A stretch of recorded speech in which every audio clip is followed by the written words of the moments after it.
Hi guys, welcome to my videos. So guys, during this video, I'm going to walk you through how to apply eILP, Inner Line Permit for travel to Arunachal Pradesh. Before I proceed further, if you're not already subscribed to my channel, please go and subscribe right now.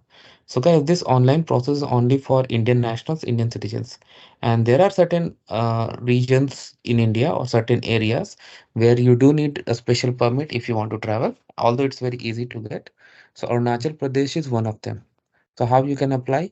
If you're an Indian national, you can apply through here. On this home page, you have various options. You can apply as a single, as a group. Okay. So let's say you're going alone. Okay. Before that, we should click on the process. I should explain the process. So it's going to be 5 step.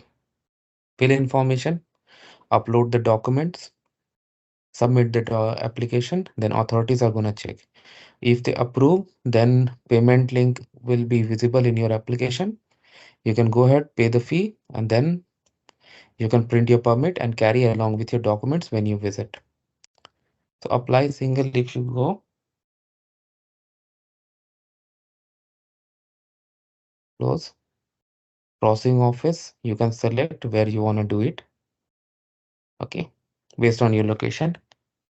Date of visit, return, where you want to visit. Okay. That will be like based on what you select. Okay. Yeah, how you're going to enter. Permit category, which you want to apply. Purpose, local reference details. Okay. Now your detail, your name, identify email, gender, date of birth, personal occupation, permanent address, present address. If it is same, you can do on this. Your document here, if it goes through, you can go ahead with that. I mean, you can submit and then from there it goes further. So thanks for watching this video. Please subscribe to the channel. Thank you.